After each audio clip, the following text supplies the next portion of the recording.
Hi, I'm Lucas Connor. I'm going to give you a brief introduction to some Google Apps. First of all, what are Google Apps? So, Google Apps are web-based services that Google offers that make like writing and creating, calculating, presenting, meeting, and staying organized a lot easier and more accessible for everyone. They're free, they're purely online, which means you don't have to download any software or install it on your computer. And everything you create is saved online under your own Google account. So, what are some of the benefits of Google Apps? One of the top benefits is that they're all like the work you do automatically saves after every change you make. So, there's no need to remember to save like with Word and other programs. They're accessible from anywhere on the internet, so nothing has to be saved to or transferred from a computer.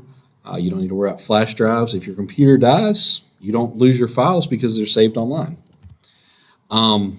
They're easily shared with others. You can share these files by email or a link instead of having to attach it. One really cool thing about Google Apps is you can collaborate with others on the same document at the same time. So everybody can be working on the same document at the same time, or even at different times. You can work together on a single document. Helps a lot with collaboration. And one of the best parts about Google Apps is that they are free.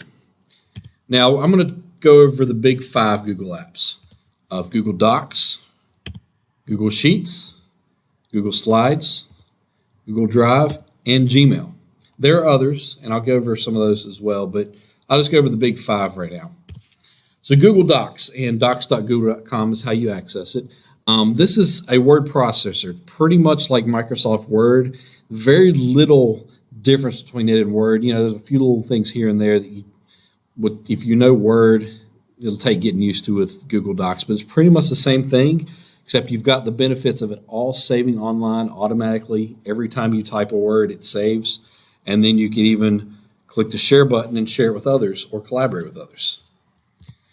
Google Sheets. This is a spreadsheet app that you use that's just like Microsoft Excel and has all the same features as Google Docs. You can share with others. They can collaborate.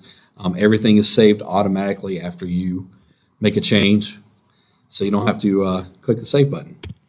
Google Slides, which is what this presentation was made with, is like your PowerPoint.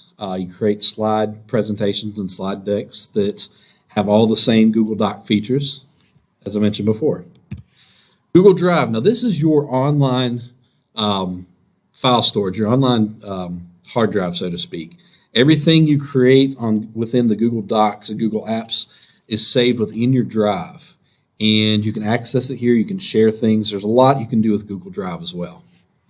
And then Gmail, which is Google's email client, and it's pretty straightforward. It works just like any other email account, but it connects to everything else you have in Google, so they all talk really well together. Okay, so let's talk about a few other Google apps that could be useful, especially for students. Google Meet. So these are free video meetings, kind of like Zoom, except free. They're simpler, not as complex. There's no time limit. Google Calendar. This is a good calendar app that works really well with most, works well with smartphones especially, iPhones, Android phones. Doesn't always talk well with Microsoft, but they're working on that. And Google Drawings, which is a diagramming tool that can be really useful. There's also Google Translate, which you can use to translate languages, or if you're trying to communicate with somebody who speaks a different language. It's a very useful tool. Google Forms, you can create forms and surveys or fill out forms and surveys. And Jamboard, which is a new whiteboard app that Google offers. Now, there are many other apps, and you're welcome to explore them, but that's kind of what I wanted to go over for you this time. Thank you.